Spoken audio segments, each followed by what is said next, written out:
Good morning, everyone, and welcome to today's devotion. Pastor Nick here. We're going to be talking about another in the fire, and we're going to be pulling from Daniel chapter 3 and beginning at verse 8. And you can follow right along. It says, "Therefore, at that time, certain Chaldeans came forward and accused the Jews. They spoke and said to King Nebuchadnezzar, 'O king, live forever. You, O king, have made a decree that everyone who hears the sound of the horn, flute, harp, lyre, and psaltery, and symphony with all kinds of music, shall fall down and worship the gold image.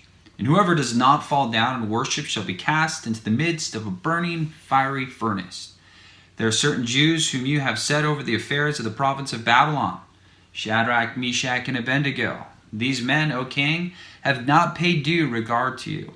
They do not serve your gods or worship the gold image which you have set up.' Then Nebuchadnezzar, in rage and fury, gave the command to bring Shadrach, Meshach, and Abednego. So they brought these men before the king. Nebuchadnezzar spoke, saying to them, 'Is it true, Shadrach, Meshach, and Abednego, that you do not serve my gods or worship the gold image which I have set up? Now if you are ready at the time you hear the sound of the horn, flute, harp, lyre, and psaltery, and symphony with all kinds of music, and you fall down and worship the image which I have made, good.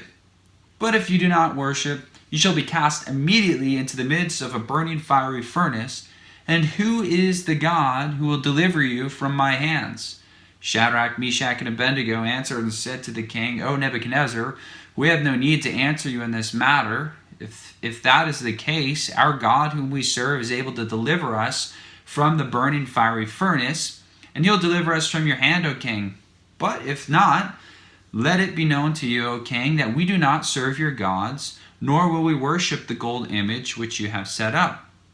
Then Nebuchadnezzar was full of fury. The expression on his face changed towards Shadrach, Meshach, and Abednego. He spoke and commanded that they heat the furnace 7 times more than it was usually heated. And he commanded certain mighty men of valor who were in his army to bind Shadrach, Meshach, and Abednego and cast them into the burning fiery furnace. Then these men were bound in their coats, their trousers, their turbans, and their other garments, and were cast into the midst of the burning fiery furnace. Therefore, because the king's command was urgent and the furnace exceedingly hot, the flame of the fire killed those men who took Shadrach, Meshach, and Abednego. And these 3 men, Shadrach, Meshach, and Abednego, fell down into the midst of the burning fiery furnace. Then King Nebuchadnezzar was astonished, and he rose in haste and spoke, saying to the counselors, 'Did we not cast 3 men bound into the midst of the fire?' They answered and said to the king, 'True, O king.' 'Look,' he answered, 'I see 4 men loose, walking into the midst of the fire, and they are not hurt. And the form of the 4th is like the Son of God.'" This, of course, is a remarkable story that we just read here of faith and hope and courage in the face of fear. These 3 Hebrew men, they were obviously very dedicated. They were sold out to the one true God. They were convinced, and therefore they refused to bow down to an idol. They had no business worshiping the gods of King Nebuchadnezzar. And obviously, when you're looking at this story, this wasn't a small thing.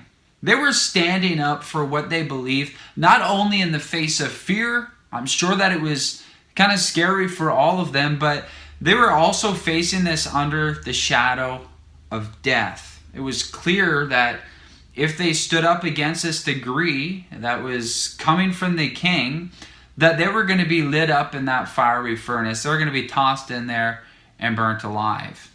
And even under the shadow of death, they showed their remarkable faith with their words. And I'm kind of condensing it here, but basically they were saying, we know that God is able to deliver us, but even if he decides not to, whether we live in this scenario or whether we die, we will not bow down.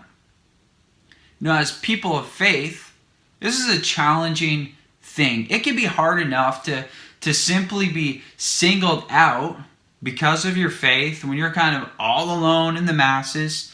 And at times, peer pressure can be difficult when everybody else seems to be bowing down to the world, as a figure of speech to us.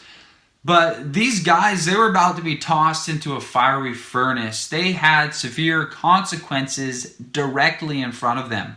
But I love what we read. I love what happens in this story.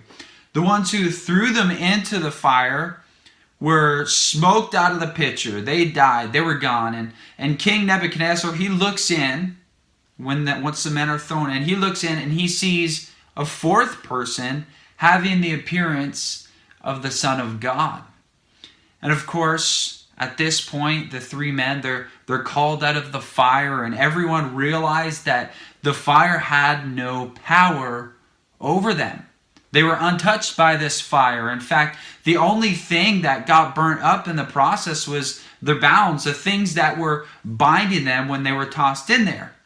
They went into the fiery furnace bound by their circumstance, if you would, but they came out loose and free.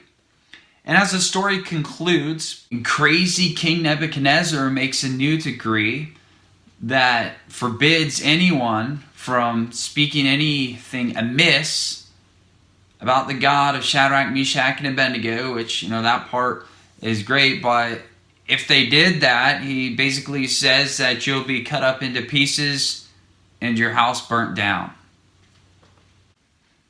But moving right along here, the good news was those three faithful Hebrew boys, they showed a great testimony to the world. At that time. They were protected. They were free to serve the one true living God as they wished to. And of course, on top of all of those good things, Nebuchadnezzar, he worshiped God. And the three men, they were promoted. But of course, this happy ending for these men, it was due to God's divine intervention. The reason that they were able to come out of that fiery furnace untouched and unharmed, and the reason why they came out loose from their bounds, is because they trusted God in very negative circumstances, and God showed up and God delivered. There are times in life where we face the fire ourselves. It may not be a literal fiery furnace like in this case. However, there are things in life that bring us to a crossroads, just like these three men, where we have to decide, will I give in to the pressure of my circumstance, or will I trust God in this scenario that is completely out of my control? See, the truth is, God, He is still in control when our circumstance is completely out of control. And on paper, the obvious thing for us to do is to trust God in these times. But when you're in the middle of the circumstance, that decision sometimes is a little less clear than any of us would like it to be. But just remember, we walk by faith. As people of faith, that is part of it. Faith is the substance of things hoped for, the evidence of things not yet seen. Okay, so we walk by faith and not by sight. We don't always see the end result, but we have faith and a hope in God that He will get us through it. And in the process, when we're facing the fire, we may feel alone, we may feel afraid, but we are far from being alone. In fact, in these times where we feel most alone, God is actually far closer than we think.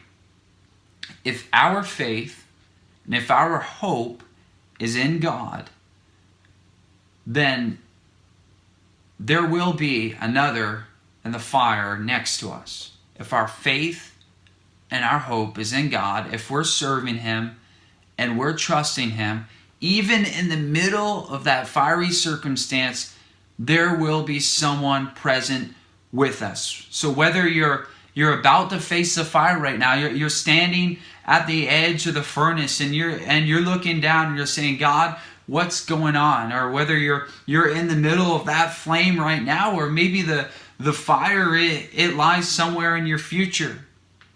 Whatever the case may be, remember, if it is God that you are serving, and all this, then He's right beside you and He's got your back. Just put your trust in Him that He'll be present with you. I hope this encourages you today. Whatever you're facing, with the help of the Lord, you can get through it. The miraculous can happen. God can deliver you from your circumstances. Just put your faith and your hope in Him. God bless you today.